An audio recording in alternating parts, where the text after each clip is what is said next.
माझ्याबरोबर शिवसेनेचे सचिव संजय मोरे सर आहेत। मोरे सर, कोकण पदवीधर निवडणूक जाहीर झालेली आहे। यामध्ये आपण पाहिलं तर प्रत्येक पक्ष आता तयारीला लागलेला आहे। तुम्ही देखील या मतदारसंघासाठी आग्रही आहात। काय नक्की तुमचं म्हणणं आहे? नाही बघा, विषय असा आहे की कोकण पदवीधर असं नाही, तर कसं आहे की जेव्हा इथे निवडणुका येतात त्या निवडणुकांना लढण्यासाठी किंवा जिंकण्यासाठी प्रत्येक पक्ष आपला प्रयत्न करत असतो किंवा तयारी करतो। तशी प्रत्येक पक्षाने तयारी केलेली आहे आणि आमच्याही पक्षाने तशी तयारी केली आणि गेल्या निवडणुकीमध्ये आमच्या या 4 जागांवर शिवसेनेच्या स्वबळावर लढली होती आणि त्यातले 2 आमचे आमदार झाले आणि 2 त्यापैकी मी एक आहे की जो मी दुसऱ्या नंबरला होतो आणि आमचा मुंबई शिक्षकमध्ये शेंडगे म्हणून ते 2 नंबरला होते। त्यामुळे आमची सर्व शिवसैनिकांची म्हणजे अपेक्षा आहे आमच्या नेत्यांकडे की 4ही जागा आपण शिवसेनेला लढवाव्यात, ही अपेक्षा आहे। आम्ही अपेक्षा व्यक्त केलेली आहे आणि मी कोकण पद्धतीसाठी मी स्वतः मागच्या वर्षी म्हणजे कमी वेळेत आम्ही जास्त चांगल्या पद्धतीने आम्ही स्ट्रॉंगली अशी फाईट केली, अपयश आलं म्हणून त्याचा परत प्रयत्न करायचा म्हणून आम्ही आमच्या पक्षाचे मुख्य नेते माननीय मुख्यमंत्री शिंदेसाहेबांकडे व्यक्त केली इच्छा की मीही इच्छुक आहे। आता शेवटी कसं आहे की हा सगळा विषय महायुतीचा आहे। आता मागच्या स्वबळावर आम्ही 4ही उमेदवार आमचे 4 उमेदवार लढले, त्याचे 2 आले। आता जर महायुतीची ताकद भेटली तर नक्कीच 4ही उमेदवारांमध्ये चांगल्या मताधिक्याने निवडून येऊ शकतील, पण शेवटी हा निर्णय महायुतीचा निर्णय आहे। त्यामुळे आमचे पक्षाचे मुख्य नेते माननीय मुख्यमंत्री शिंदेसाहेब, उपमुख्यमंत्री देवेंद्र फडणवीस साहेब, आपले दुसरे उपमुख्यमंत्री अजितदादा पवार आणि आमचे घटकपक्ष सर्व प्रमुख नेते आहेत, हे बसतील, चर्चा करतील आणि जो निर्णय आहे तो आमच्या महायुतीतल्या सर्व घटक पक्षातल्या कार्यकर्त्यांना मंजूर असेल।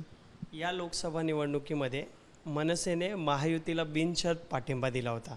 आज आपण पाहिलं तर मनसेने कोकण पदवीधर मतदारसंघामध्ये अभिजित पानसे यांची उमेदवारी जाहीर केली आहे। तुमच्याकडे पाठिंबा मागितला तर तुम्ही द्याल का? आणि महायुतीत ते आता लोकसभा निवडणुकीमध्ये तुम्हाला पाठिंबा दिला होता, तर कसं पाहता याकडे? हा विषय आहे आमच्या जे काय आमचे प्रमुख नेते आहेत पक्षाचे त्यांचा तो विषय आहे। उमेदवार जाहीर करणं हा तर त्यांच्या प्रत्येक पक्षाचा तो अधिकार आहे, तो त्यांनी त्याप्रमाणे त्यांनी तो निर्णय घेतलेला आहे, जाहीर केलेला आहे। परंतु शेवटी अंतिम निर्णय हा जी काय महायुतीचे आपले प्रमुख नेते जे आहेत ते चर्चा करतील आणि त्याच्यावर तो निर्णय होईल। मग तो जो निर्णय होईल तो सर्व आमच्या सर्व घटक पक्षातल्या सर्व कार्यकर्त्यांना मान्य असेल आणि मग आम्ही सगळे एक दिलाने, जसं आता लोकसभेला आम्ही लढलो तसं एक दिलाने आम्ही इकडे लढू आणि ह्या 4ही जागा निवडून आणू। सर, तुम्ही जसे कोकण पदवीधर मतदारसंघामध्ये इच्छुक आहात त्याचप्रमाणे भाजपचे जे 2 टर्म आमदार राहिले या मतदारसंघामध्ये ते कामाला देखील लागलेले आहेत। त्यांना सूचना आल्यात की तुम्ही कामाला लागा। ते म्हणतात की माझं नाव काहीच दिवसात घोषित होईल। तुम्ही देखील इच्छुक आहात, ते देखील इच्छुक आहेत, काही मतभेद आहेत का? नाही, मतभेद काही नाही। आम्ही इच्छा व्यक्त केलेली आमच्या पक्षाच्या मुख्य नेत्यांकडे।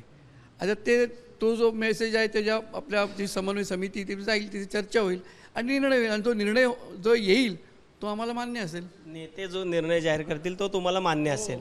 एकंदरीत आपण पाहिलं तर महाराष्ट्रातल्या निवडणुका पार पडल्या, यानंतर सध्या राज्यातलं राजकारण ढवळून निघालेलं आहे। बीडची निवडणूक पार पडली, त्या ठिकाणी जातीय सलोखा बिघडवला जातोय। याचे परिणाम काय होतील, तुम्ही कसं पाहताय, सरकार काय करते? विषय खूप संवेदनशील आहे आणि त्याच्या बारीक लक्ष म्हणजे शासनात म्हणजे प्रशासनाचं आणि आमच्या जे काय आपले माननीय मुख्यमंत्री असतील, फडणवीस साहेब असतील, पवार साहेब असतील, यांचं बारीक लक्ष आहे आणि त्याचा कुठेही विपर्यास होऊ नये किंवा त्याच्याबद्दल त्याचे पडसाद कुठे उमटू नयेत किंवा त्याचं चुकीचं काही घडू नये यासाठी खबरदारी घेत आहेत आणि नक्कीच यातून मार्ग निघेल।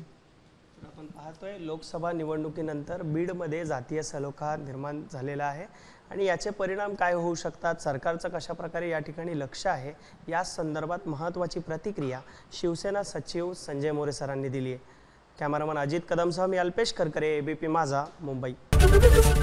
एबीपी माझा, उघडा डोळे बघा नीट।